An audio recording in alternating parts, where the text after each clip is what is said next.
So this year at Gear Expo, there was a lot of different companies that came out, and of course there was a ton of stuff as per usual that I knew I wouldn't be able to afford, but bypassing that, there weren't too many brand new products this year. But one area that did stand out as really unique was speakers. So this year, I simply just focused on speakers. Let's check it out together. These massive speakers, like, you played them earlier, that Skrillex track, and I literally had like my hands over my eyes because I was just like, what? I can't believe what I'm hearing. Not just volume, but like, because I remember I was like, oh, can I turn them up? And he was like, yeah. And I was still scared to turn them up. And I got to a certain volume and I was like, I physically can't go louder than this, but they are not stressed at all. No. And if they are, they clip. But you'll be having problems with your neighbours. So please tell me about these. Firstly, you know, you didn't ever have this speaker in your range. Why did you then introduce this speaker into the range in the first place? Like, what problem is it solving? And who's it really for? Like, who's the target audience for something like this? Mm-hmm. We have quite a coherent range of speakers that goes from these small ones, 14, 17, 21 for the two-way speakers. And then we have a small three-way speaker here. And we have the A25 that's not here. But basically we make our own, we started making our own drivers quite a while ago, and we wanted to develop a new mid-range driver. So we first made this dome. We find that a dome is very efficient because basically the membrane is attached directly to the coil until it moves it's light and it moves very, very easily. Now, if you make a dome too big, it tends to move a little bit like this. So you lose efficiency and you have to make it much heavier and everything has to be bigger. So 2 inches, what we believe the maximum size of the coil you can have for a dome. Tweeter, it's a lot easier. We've been making our tweeters for a very long time. Just a tweeter has to go back and forth 20,000 times per second. 20,000 cycles per second is the same as if it was a rotary engine, you'd talk about 1.2 million RPMs. So that's how fast it goes.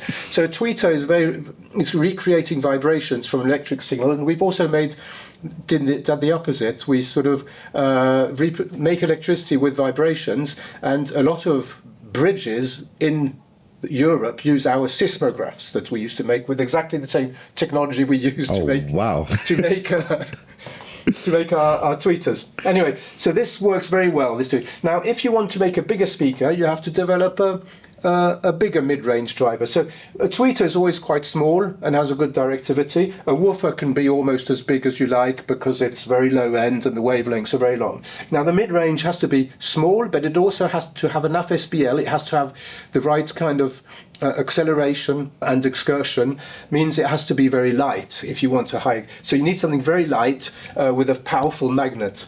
And this is when we developed this mid-range that we put on the A25 three-way, and it's basically a dome with an extended surface using this cone, which is paper impregnated with latex and graphite. What is the purpose of it having a surrounding dome and not just being, what is the purpose of it not just being the part in the middle, but then having the part around the outside? Yeah, so this is limited in SPL, and to get enough SPL for something big, you need a bigger area, bigger surface. And that's why we developed this one. So it's basically increasing the SPL that you can do, but it's also increasing a little bit the weight and the whole behavior of the system. There's kind of golden ratios between the moving mass and the driving mass that are extremely important that we try and keep. So there's quite a bit of know-how in all of this. So we developed this, and then we wanted to make something bigger, so a bigger speaker than our normal ones, and we came up with this one. We really like the Dapolito, so these two are driving together, absolutely together, which has basically it's concentric, so it's almost a pretty wide directivity on the horizontal plane, but a bit narrower on the vertical plane, so that works quite well. You have less echoes and reflections on the ceiling and the floor. Then we reduced also the filter, so less rotation, less phase alignment, all pass filters. Quite a lot of work in here. All the acoustic side, also the ports had to be worked out to be able to have less resonance inside them. Some of the cheap ones make that noise. You hear it. Yeah. So that works quite well. It also gives you 1 degree of freedom an extra degree of freedom when designing the port. So yeah, making a big speaker is a bit like a smaller speaker, but everything has to be much, much bigger. And this is fantastic because it goes from 20 hertz to 20,000 hertz. So it really covers the whole range. It really does. Flat and with a linear phase. And then we have got what probably looks like a subwoofer, but we call it a dynamic range extender. And this goes from 20 to 100 hertz. And basically, when they both work together, you'll have a lot more headroom and a lot more SPL in that very low end. And you should really see you've got these 5 drivers perfectly working together and pushing and creating the low frequencies. We're very, very happy with these, and we've got very, very good references already buying them and installing them, soffit mounted or not, in any studio. We're very happy with this, and lots of people that have heard them today and other things are very happy. Can I hear them again? You can hear them again. Okay, yes. cool. I'll play one of my own songs so then I don't have a copyright issue. Yeah.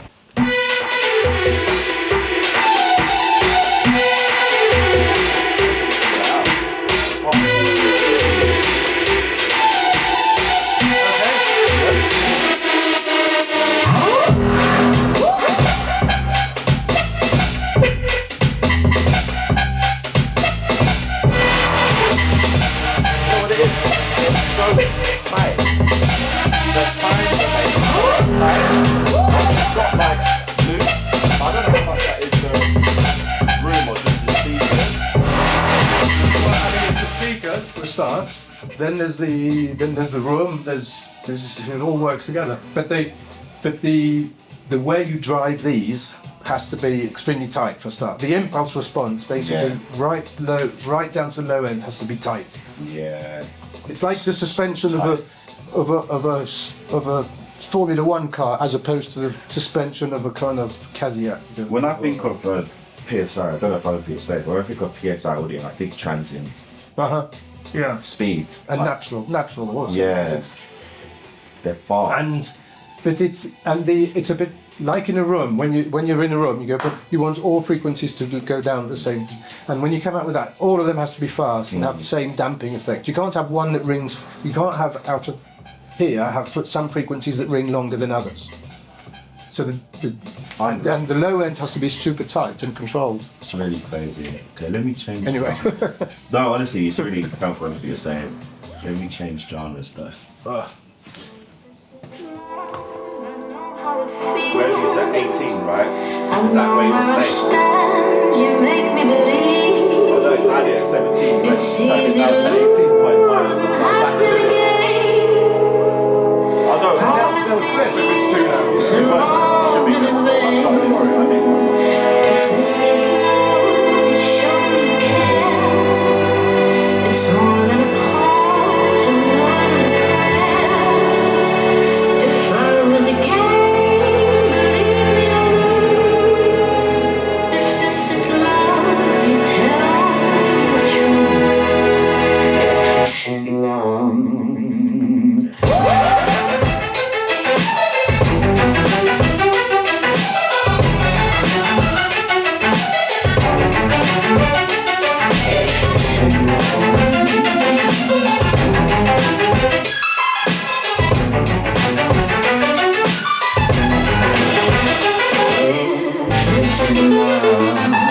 Crazy. My worry was if I play Skrillex, everything sounds good if I play Skrillex, but then I decided if I play my own stuff, it's kind of mixed, but then also has issues. And it's like the first thing I noticed straight away on one of the songs was just like, I've got an issue like 2K somewhere that's like resonating. I don't know if it's just the room, but I was like, I would have EQ'd that out, I would have dipped it down. So it's like little things that I missed that I'm also noticing. So they're not just like big and loud and powerful, they're actual tools you could work on. What is the price for the mains without the subs? 20, 24, 25. Which, considering the competition, is a good price range. Yeah, 25,000. I mean, we were just, and with the subs? Then you're going up to almost double, 46,000. Which is good, considering I just heard compared to the Kii PMC Audios, big ones. Well, even the Kii Audios were 38,000 with the subs. Yeah. So. Yeah, and they're very DSP laden. Now, after going from hearing the PSIs, I then went over into the room and heard the vocals that were next door. However, if I'm completely honest, I was a little bit underwhelmed by these speakers. However, I was reassured that it was a lot to do with the room. And when I actually looked into it, they were actually doing some EQ on the interface, and there was this upper mid-range boost that was just making things sound a bit harsh. When we took it down, it did sound a lot better. However, it just felt like for the size, like the low end weight wasn't there. But I was told that in a proper environment, these speakers do sound significantly better. But for me, I didn't get to hear them in that environment, unfortunately. But some evidence that does support this was on the actual amps themselves. There's a ton of tunability. So you can customize these to either help them to fit to your room a little better, or just to get way more low end. Like me personally, I like to have plus 6 dB on everything below 100 Hertz. That's just how I am. But moving on from that, some affordable speakers that I did notice were these Eve Audios that seem to be everywhere. So I just kind of thought I'll check those out. And to be honest, they did sound quite amazing. So if you've got around about £1,000 and you're looking for a new speaker, then I'll be sure to check that one out. But moving on, I ended up going over to Amphion just to check out if Ansi had anything new, to which he actually had some amazing news. So Ansi, the Amp-300, please tell me a little bit about it. Yes, we've had from the beginning, we had Amp-100. Unfortunately, we were forced to discontinue that because the supplier kind of quit on us. And of course, since those days, a lot of the partners and customers are saying, hey, when are you going to bring the smaller amp now to partner the 700? I've tried with all the OEM models that I could get my hands on. Unfortunately, none of them were good enough. So what we were forced to do is to make one from scratch. And yes, it looks small. I mean, it's a half rack, 1U. It will actually have also rack ears, so you can mount it in a rack if needed. It doesn't look like much, but it really has a lot of the latest and the greatest new technologies in. Like you see, the room is really cool when everybody's sweating away. It's due to the 90% efficiency of the gallium nitride power supply. So very high efficiency. This allows us, because it doesn't generate any heat, it allows us to use a radically overspec power supply of 700 watts. Wow. So, and you can really hear it. It has a lot of headroom, a lot of punch. It's super fast. Of course, kind of first of all made for the smaller products, which to kind of replace the smaller amp. But it drives everything we make, which is kind of nice part of that. Price-wise, the price is not yet set. But what I have said that we try to bring it to a price point where we initially, like well over 10 years ago, introduced the Amp-100, and that was $1,250. Nice. So let's see what happens. But yeah, it's actually amazing because it also all of a sudden now makes the 118 and the 118X more affordable to people. It brings, and this is the main thing, because I mean, it's not the easiest world a young music maker is entering into, and that's one of the things we want somehow bring the entry point down a little bit from our part. Now, even though I said I just focused on speakers, there was one product outside of that realm that absolutely stood out to me and I genuinely am excited about, which was the Expressive E. It's like the Osmose synth. However, what they've done is they've taken the synth engine out of the keyboard and made it a plugin instead. So then you can use it as a controller to control the plugin. But equally, if you have other instruments or VSTs of your own that are MPE compatible, then you can actually use this as a controller. And that truly did excite me, because my only issue I ever had with this synth was a lot of the presets that were built in just never felt like usable sounds that I would actually use in most of my productions. But if you're telling me that I can actually craft sounds from scratch and then have the ability to control it and have the playability and expression of their MIDI controller, then this for me was an absolute game changer. So I had to give a shout out to those guys and mention that one, because genuinely, in a few months time, there might be one stacked on top of this Udo Super 6. But after that, we jumped straight back into speakers, and I managed to jump over to talk to Kii Audio, because I actually heard them last year with the subwoofer towers, but the room I heard them in, I was just a bit underwhelmed, if I'm honest, by the low end in particular. But the main thing I heard about these speakers is due to their design. It was actually the low end that really stood out about them, and everyone who owns them says they can't believe the amount of bass they get out of the speaker. So I knew something was off, and it turns out that the room that they were in last year at Tileyard was just a smaller room and they just weren't sounding right. However, this time when I heard them at Gear Expo at Westminster University in open space, these might be one of the best speakers I've heard. However, they have one major issue that I personally can never get past, and that is 90 milliseconds latency. So these are really targeted at mastering engineers, but rather than me talk about these speakers, why don't we jump over to the expert? Like I said, this speaker sounds incredible. The only thing I found really frustrated was you said in exact mode, which is not the low latency mode, you said there's 90 milliseconds latency. Exactly. Which is quite a high number, but obviously there's a reason why it's 90 milliseconds, and they do sound fantastic. So could you enlighten us why? Why 90? So all these crossover designs introduce phase shift. And what we do is at the very, very end of the processing, we simply correct for all the phase shift that occurs over the whole frequency spectrum. And you could have a lower latency if you only correct it to like 50 hertz or something, where it's actually probably not, you wouldn't really hear it that much. But what we decided is if you use exact mode, because we have this low latency whenever it's a critical, mission critical point, latency is, meaning whenever you can afford the latency, why not use all the stuff that we need and the time we need to actually go down to 20 hertz and below.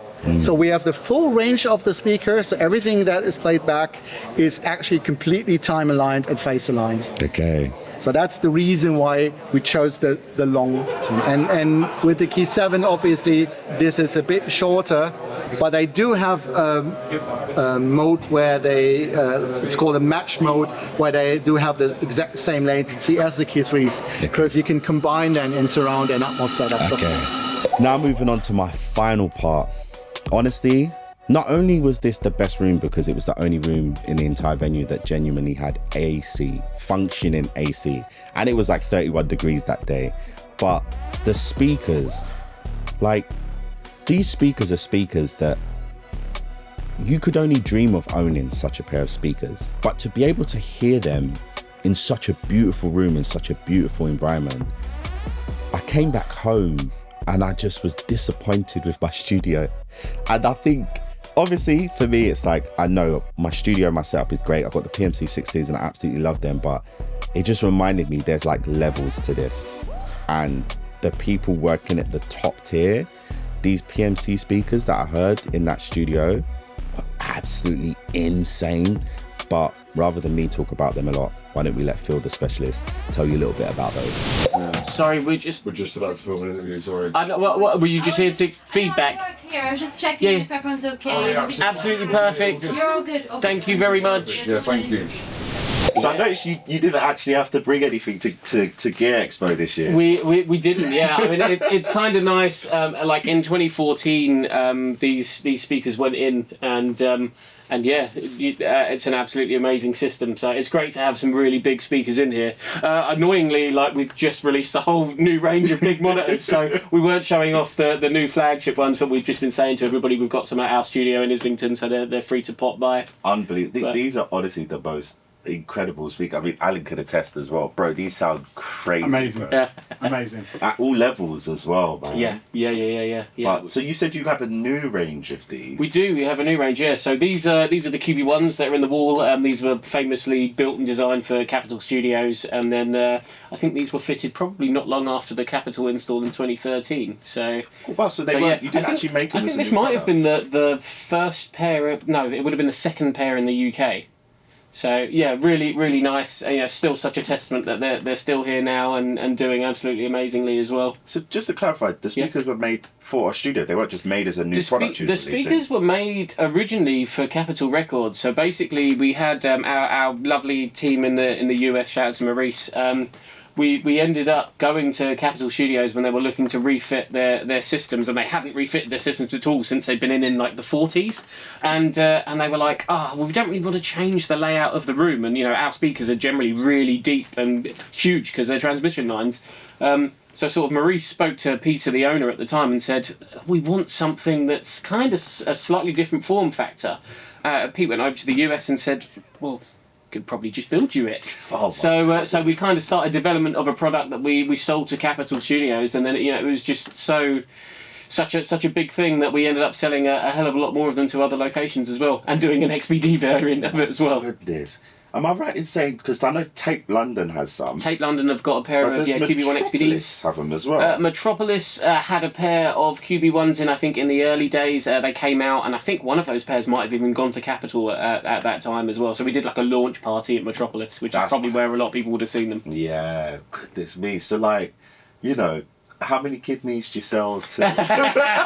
It's a lot of kidneys. Yeah. It's a very expensive car's worth. Goodness me. But like, these are, I think I saw like, I remember now you go on websites and it just says like, was it PTA or POA or something? POA, yeah. Bro, they don't say POA. I'm like, yeah, bro, it's out of budget mortgage. But if someone did want to buy these, they are around £100,000 for a pair. Okay. Actually, so considering when you compare these to your vertical kind of the IB kind of systems that you have, they're generally around that price range. Yeah. I mean, they're relatively they're kind of just a different form factor essentially. Yeah. And they're made for really high levels, and some of the other models go slightly lower, but these go F² loud.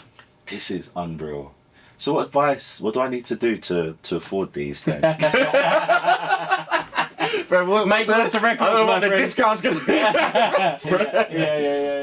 But if you was to give me like just some interesting facts about just this kind of speaker or this design, because I know Dell, for example, was telling me something about they can reproduce like 20 hertz at a certain level of SPL. Like so like the QB1s will do like 132 dB at 1 meter, which is as good as a cinema speaker essentially. So you could have them in a really big cinema. Which is crazy, they'll do the great thing is they'll do the really high level SPL stuff, but they'll do it with such finesse because they're also a really wide directivity speaker. Generally, to get more level, people will horn load speakers to get more efficiency out of them. But we've been able to do that without horn loading the speaker, so you still get such a lovely wide directivity as well. Honestly, and how much of that is the room and how much of that is the speaker? I mean, like there is a lot of it in the room, of course. This room, everyone has been saying as they've walked in and out all day, like the isolation is absolutely amazing. The acoustics in here are great. But there's a lot going into the design of the speakers to make them be as good as they are, really. Unbelievable. And what changed then? Why a new version? Yeah. So I mean, we've been working on lots of different things. I mean, you've seen and you've bought some of the new Pro range. So this speaker was designed in probably like the 2010, I think, and sort of iterations in, and then it was launched and out in 2013. We've learnt a lot since then, is the answer. Like, lots of different changes to the design of mid-ranges, design of transmission lines and drive units. And the new 10.4, so the new version is the PMC 10.4. They have completely built in-house brand new drive units which have insane excursion. A mid-range that also has a tapered mini transmission line on the back of the mid-range as well, so that's a ported mid-range transmission line design as well. And then even though the actual form factor is absolutely identical, the whole geometry of the transmission line inside is completely changed as well, so they go lower and they go louder. They go louder? They go louder. Are people trying to die? Well, this was the insane thing when we did the QB1s for Capitol, and then one of the guys in LA said, I love that, but can you do the one with the extra cabinet underneath it? So we made an XBD version for one of our clients in the US as well, and that's where that came from. The thing that blows me away about these is it's only after we left the room, like when we realised how loud we'd actually been listening, and someone had a dB meter, they were like 100 decibels. Yeah. I was like, maybe like we go to a gig, you monitor at mad levels, but that feels painful. It does, yeah. Well, Do you know what I mean? because the distortion kind of drives your ears into noticing that you're at such a high level. But the problem is when you have something that doesn't produce a distortion, you kind of just want to turn it up more. And as your sort of hearing compresses, you keep turning it up. I would lose my hearing in a week. Yeah, I really would. yeah. Because even I was the only one in the room turning it up to 11, but everyone else kept turning it down to 8.5. I kept turning it up because it's like, it was almost like I was trying to subconsciously figure out where the limit was. And it was like, we actually had no volume. That was on plus 10. This was on maximum 11. And it was just like, headroom for days, man. But I would love to hear him. I'd love to hear him again, bro. If I could play that as well, that would be absolutely sick, bro. Go for it. Goodness me. Let's jump into it. Oh yeah, that's quiet. Goodness me. Answer to urban. On a good day, Freddie might have urban. I just tell them it's London living, it's London living. And ain't more London living. It's an answer to urban. This is gonna sound like a death. I want to be on the so many bangers in my back when I flick through, fam. I'm banging to league one. So many bangers, I'm banging to league one. Drink dance, bubble, cool that and the street one. Got so many bangers in my back when I make a new beat, 8 bars into the 16 bar, make a sub bass kicking.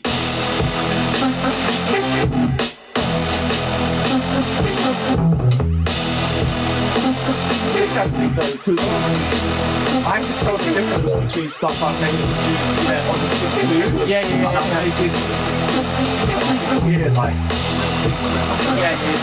Make a new beat, 8 bars into the 16 bar, make a sub bass kicking.